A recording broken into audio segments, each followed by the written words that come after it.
이스라엘 서쪽의 항구 도시인 요바라는 곳에 대략 800년의 시간차를 두고 두 사람이 있었습니다. 한 사람은 요나이고 한 사람은 베드로입니다.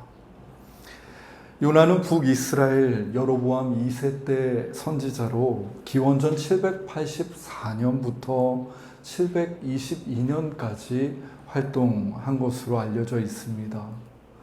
요나는 어느 날 아수르의 수도 니느웨에 가서 40일이 지나면 이 니느웨가 무너지리라 라는 소식을 전하라는 하나님의 명령을 받습니다. 그런데 요나는 그 하나님의 명령이 영 마뜩지가 않았습니다.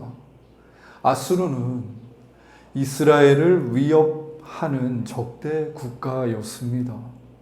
뿐만 아니라 이사야 10장에 따르면 아수르는 탈취하고 노략하고 파괴하는 상당히 잔인한 민족이었습니다.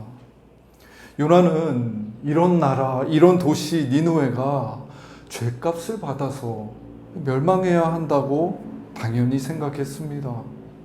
만약에 그곳에 40일 후에 하나님의 심판이 올 것이라는 메시지를 전했다가 저들이 회개를 하기라도 하면 그것만큼 불공평한 일이 없다고 생각했습니다. 저들은 하나님의 사랑을 받아야 할 민족이 아니라 하나님의 심판을 받아야 할 잔악무도한 이방 민족이었으니까요. 그래서 요나는 욥바항으로 갑니다. 니느웨가 아닌 다른 곳으로 가기 위해서입니다. 요나서 1장 3절입니다. 그러나 요나가 여호와의 얼굴을 피하려고 일어나 다시스로 도망하려 하여 욥바로 내려갔더니 마침 다시스로 가는 배를 만난지라 여호와의 얼굴을 피하여 그들과 함께 다시스로 가려고 뱃삭을 주고 배에 올랐더라. 저 항구 도시 욥바에 가서 요나는 니느웨가 아니라 다시스로 가는 배를 탑니다. 다시스의 위치는 사실 정확히 알려져 있지는 않지만 지금의 스페인 연안 욥바에서 서쪽 끝에 있는 도시로 알려져 있습니다. 허먼 멜빌의 소설 모비딕에는요, 이 요나서 1장에 대한 이야기가 담겨 있는데 이 다시스를 욥바항에서 3218km 떨어진 배 타고 갈 수 있는 가장 먼 땅이었다고 말합니다. 이 허먼 멜빌은 소설 속 매풀 목사의 목소리를 빌려서 요나가 지금 이렇게 도망가고 있는 이유는 하나님에 대한 고의적인 불복종이라고 단호하게 이야기합니다. 그러면서 하나님께 복종하기 위해 필요한 것을 한 가지 이야기하는데요. 이 허먼 멜빌의 목소리를 인용하면 이러합니다. 우리가 하나님에게 복종하려면 우리 자신을 거역해야 합니다. 하나님에게 복종하기 어려운 이유는 우리가 자신을 거역하기가 어렵다는 데 있습니다. 사실 내가 원하는 일과 하나님이 원하는 일이 매 한 가지라면 아무런 문제가 없습니다. 우리는 그러나 내 뜻과 다른 하나님의 뜻 하여 나를 거역해야 되는 하나님의 뜻을 마주하게 됩니다. 그럴 때 우리는 멈칫할 수밖에 없지요. 우리는 아무런 생각 없이 누군가를 따를 수 있는 존재로 지어지지 않았기 때문입니다. 우리는 우리의 자유로 하나님을 거역하곤 합니다.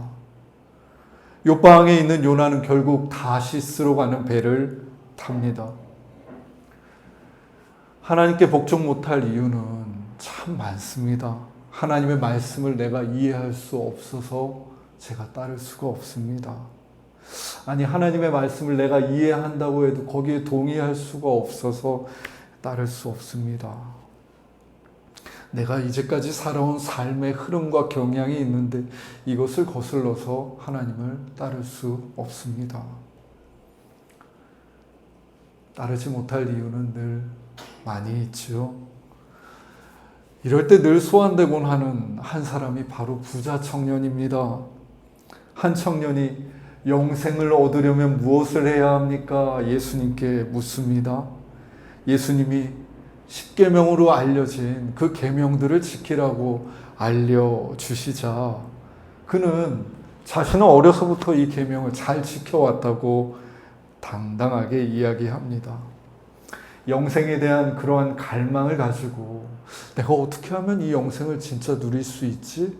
하면서 계명을 열심히 지켜온 그 청년을 하나님은 참 귀하게 여기셨던 것 같습니다. 마가복음 10장 21절에서 청년을 향해서 예수님이 이렇게 말씀하십니다. 예수께서 그를 보시고 사랑하사 이르시되 내게 아직도 한 가지 부족한 것이 있으니 가서 내게 있는 것을 다 팔아 가난한 자들에게 주라. 그리하면 하늘에서 보화가 내게 있으리라. 그리고 와서 나를 따르라. 이 성경에 이런 표현이 많이 나오지 않는데 정말로 율법을 열심히 지키면서 영생이 뭔지 궁금했던 그 청년이 너무 사랑스러우셔서 그 청년이 마지막까지 놓지 못하고 있는 그 한 가지를 예수님이 이례적으로 정확하게 이야기해 주십니다. 부였습니다. 예수님을 따르려면 그는 자신이 이제까지 귀하게 여겨온 이 부를 팔아버리는 거역을 행해야 합니다. 아니, 재물을 가지고 재물로 더 많은 하나님의 일을 하면서 하나님께 영광 돌리면 되지 않겠습니까? 요즘 같은 시대라면 그렇게 물어볼 만한데 예수님은 따르기 위해서 버려야 한다고 말씀하십니다. 복종이 마치 자기 거역의 과정을 필요로 하듯이 청년에게 따름을 위해서는 버림의 과정이 필요했던 것입니다. 다시 요나 이야기로 돌아가 봅니다. 요나는 다시스로 가서 그렇게 하나님의 뜻을 거슬러 살아서 마침내 행복했을까요? 요나는 다시스로 향하는 배를 탔던 이 사건으로 인해서 하나님을 믿는 초등학생들이라면 모두가 알 정도로 유명한 인물이 되고 맙니다. 다시스로 출항한 뱃길에서 찾아온 폭풍으로 바다에 던져져서 물고기에 먹힌 것이지요. 그래서 요나는 죽었습니다. 로 이야기가 끝나야 하는데 성경은 저 깊은 바다 밑 물고기 뱃속에서 일어나는 일을 또 증언합니다. 이렇게 신비하고 깊은 어둠 속까지 드러내는 책이 있을까요? 요나서 2장에는 그이가 물고기 뱃속에서 죽어가는 동안 드린 고백이 고스란히 쓰여 있습니다. 어떤 그림책을 보니까 요나가 그 물고기 뱃속에 먹힘을 당한 다음에 물고기 뱃속에서 무릎을 꿇고 이렇게 기도하는 모습을 아이들 동화책에 그려놨더라고요. 그런데 어찌 물고기 뱃속에 그렇게 평안하게 무릎 꿇고 기도할 수 있을 만한 환경이었겠습니까? 칠흑 같은 그 어둠 속 뱃속에 여러 물질들과 뒤엉켜 있는 요나는 아마도 그 소화에게 의해서 분해되어 가고 있었을 것입니다. 그런 요나가 죽음을 실감하고 막히는 숨 사이로 이 깊은 내면에서 하나님께 읊조리며 기도하고 있는 것입니다. 이 숨이 막 쉬려고 할 때 드리는 이 요나의 기도를 하나님이 들으셨고, 그래서 물고기가 요나를 다시 토해내는 더 이해할 수 없는 일이 일어납니다. 결국 요나는 물고기 뱃속에서 드렸던 이 은밀한 기도를 계기로 삶의 방향을 바꾸기로 합니다. 나를 거역하더라도 하나님을 따르는 삶을 살아봐야겠다. 그의 삶의 극적인 전환점이 된 그 자리에 기도가 있었습니다. 요나가 그렇게 하나님을 거역해서 길 떠났던 그 욥바 항해 800년 후에 다름 아닌 베드로가 서 있습니다. 베드로는 욥바에 있는 그리스도인 공동체의 부름에 응답해서 그 동네에 도착했고, 특별히 병들어 죽은 여제자 다비다를 살리는 사건 이후에 무두장의 시몬의 집에 머물고 있었습니다.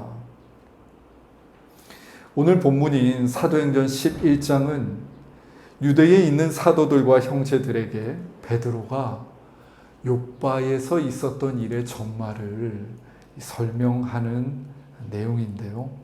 5절을 읽어보겠습니다. 이르되 내가 욥바시에서 기도할 때에 황홀한 중에 환상을 보니 큰 보자기 같은 그릇이 내 귀에 매어 하늘로부터 내리어 내 앞까지 드리워지거늘. 베드로는 자신이 정주하는 땅이 아닌 부름을 받아서 간 낯선 동네 욥바에서도 기도하는 생활을 멈추지 않았습니다. 사도행전 10장 9절에는 보다 자세한 당시 상황이 나와 있는데요.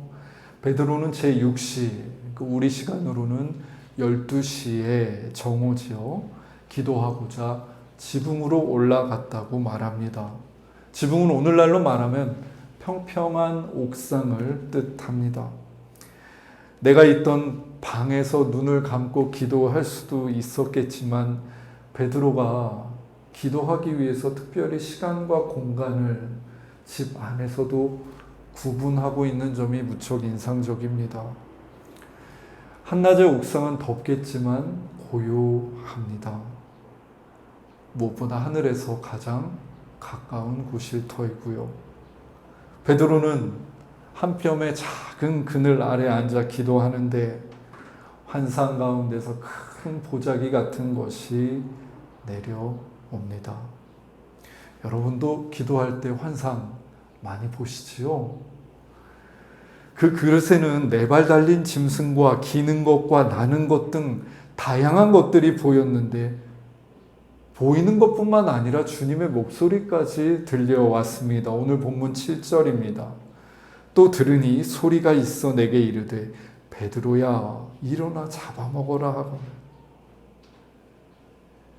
베드로는 좀 당혹스럽습니다. 그릇에 동물들이 담겨 있는 환상을 볼 때는 그냥 의아한 정도였습니다. 그 동물들이 내 앞에 있지만 나와 직접적인 관련이 있는 것은 아니었을 테니까요. 그런데 주님께서 이를 잡아먹으라 하시는 순간 환상은 나의 일, 나의 문제가 됩니다. 그릇 안에는 유대인들이 지켜온 음식 규정 밖에 있는 부정한 동물들이 담겨 있었고 율법 규정을 어기면서까지 부정한 이 동물들을 먹는 일은 그가 이제까지 지켜온 거룩함을 거역하는 행위였습니다. 베드로는 당연히 본문 8절에 있는 것처럼 단호하게 거절합니다. 내가 이르되 주님 그럴 수 없나이다. 속되거나 깨끗하지 아니한 것은 결코 내 입에 들어간 일이 없나이다 하니. 이 음식 규정을 레위기 11장에서 주신 분이 하나님이셨습니다. 내가 거룩하니 너희도 거룩하여라 라고 말씀하시면서 그들이 노예살이하던 이집트와는 전혀 다른 음식 규정을 주셨고 유대인들에게는 그렇게 구별된 음식을 먹는 일이 내 거룩함을 지키는 일이었습니다. 이 전통은 계속 이어져서 구약과 신약 사이에 마카비 시대라는 때가 있었는데요.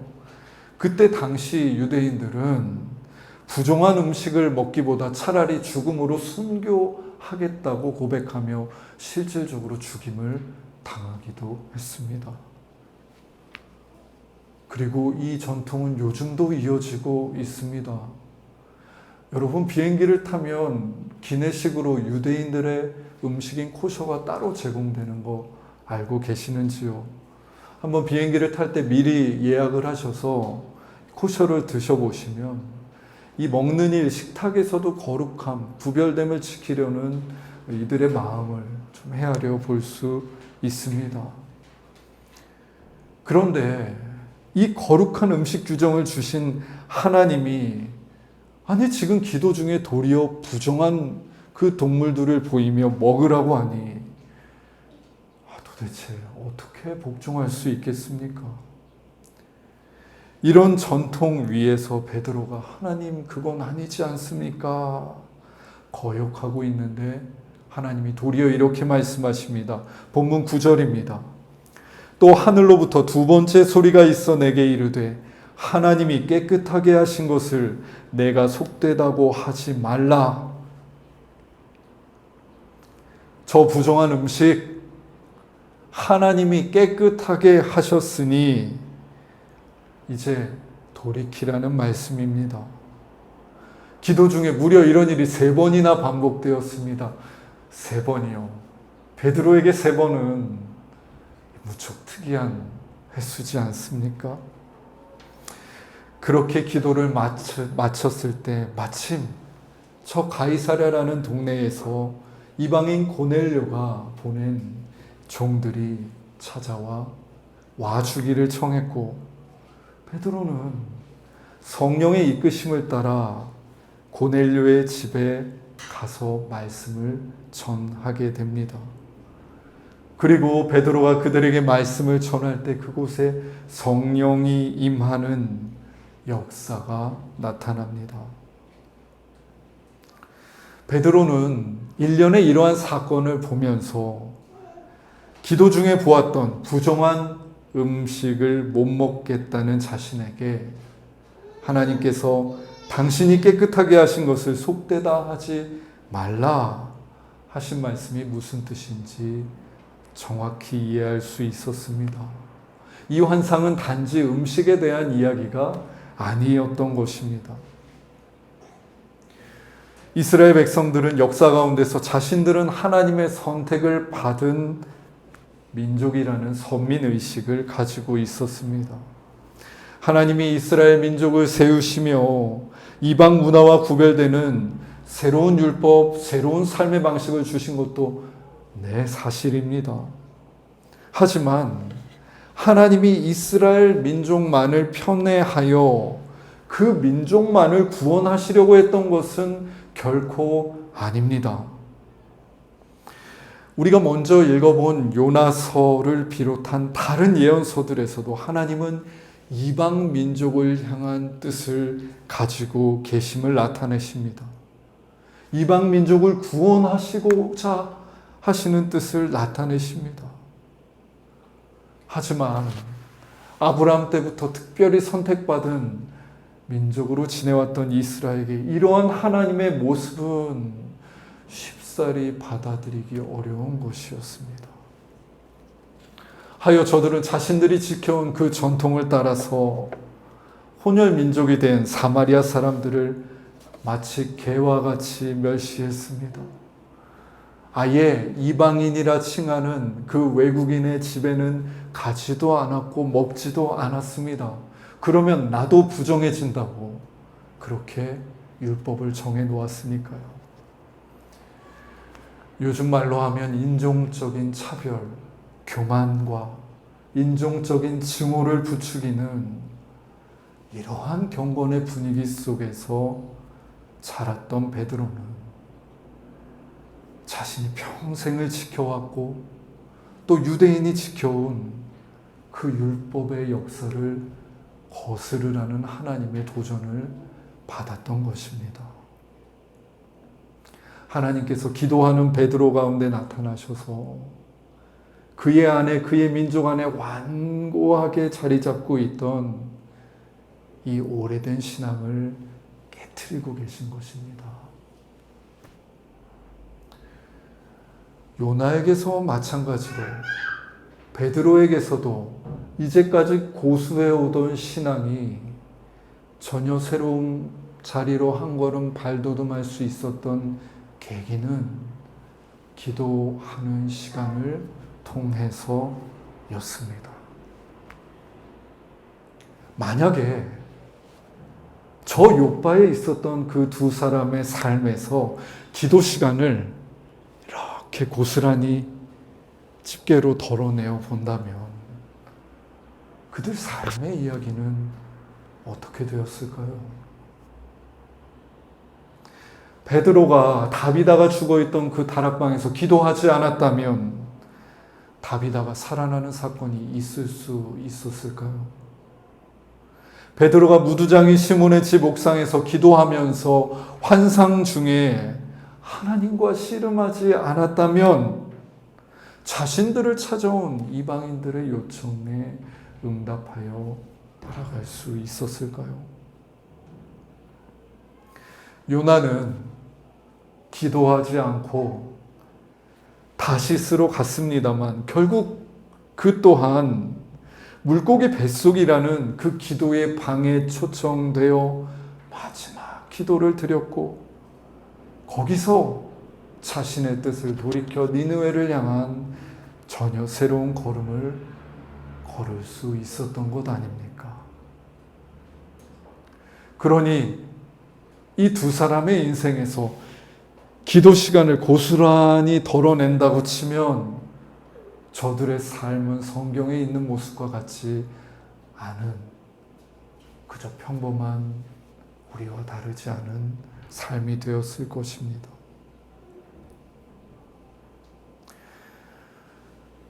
사실 우리가 기도할 때에 가장 유익을 누리는 사람은 우리 자신입니다.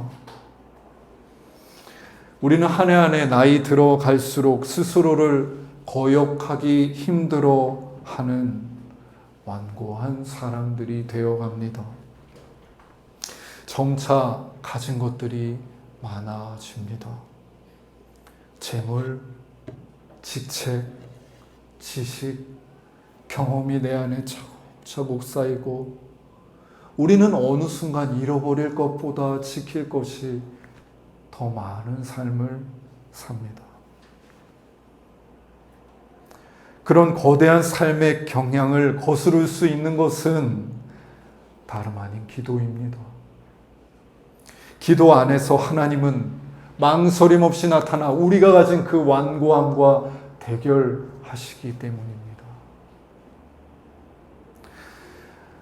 하나님이 사랑하시는 숫가족 여러분, 저 욥바항은 요나와 베드로가 나를 거스르고 거역하는 그 하나님의 명령 앞에 고민하고 기도했던 갈림길과 같은 장소입니다.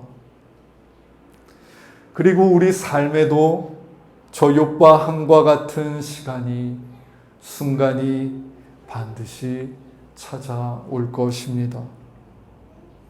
우리는 내 본성과 내가 살아온 신앙의 전통과 삶의 방식을 거스르는 하나님의 말씀을 따라서 니느웨로 갈지 아니면 다시스로 갈지 결정해야 할 것입니다. 우리는 내가 원치 않는 이들에게도 당신의 사랑과 구원을 나타내시는 하나님을 따라 가이사랴로 갈지 결정해야 할 것입니다. 내 뜻과 하나님의 뜻이 갈등하는 저 욥바에서 하나님의 뜻을 따라 자기를 부인하고 십자가를 지신 예수님은 우리에게 나를 따르라 말씀하시며 자기 거역의 삶으로 우리를 초대하십니다.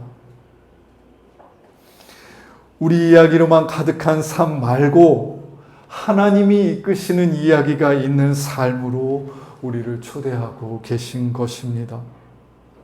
하나님이 사랑하시는 숫가족 여러분, 우리를 향해 있는 이 부르심, 기도 가운데 오늘도 우리에게 들려오는 이 부르심을 따라서 신앙생활 해보지 않으시겠습니까?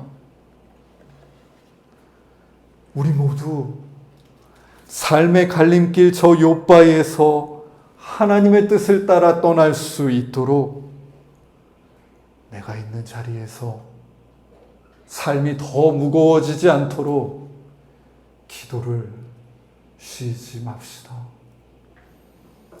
하나님이 말씀하실 수 있도록 우리에게 충분히 당신이 보이고자 하시는 그 환상을 나타내실 수 있도록 우리 옥상으로 올라갑시다.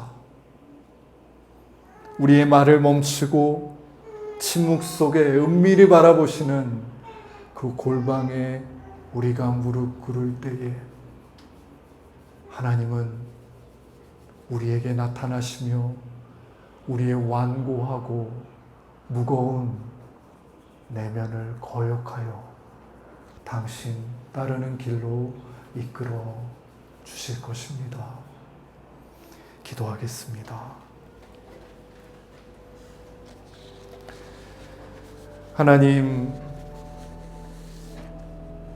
단단한 내 생각과 축적된 이 삶의 경험을 따라 한평생 사는 것도 나쁘지 않아 보이는데 성경은 보다 큰 모험의 자리로 나아가자고 말합니다. 나를 거역하고 내 생각을 넘어서는 그 하나님의 뜻을 따르는 삶으로 말입니다. 주님, 우리도 저 요나와 베드로가 걸어갔던 그 길을 가보고 싶습니다. 결국 물고기 뱃속에서 마지못해 기도할 때에, 또 옥상에서 간절히 기도할 때에 주님 우리를 붙들어 주시고 우리 가운데 당신의 뜻을 나타내어 주십시오. 우리가 나 자신의 삶의 경향을 거슬러 거역하여 하나님을 따르는 은총을 누리도록 성령님, 기도하는 우리를 인도하여 주옵소서. 예수님의 이름으로 기도드립니다. 아멘.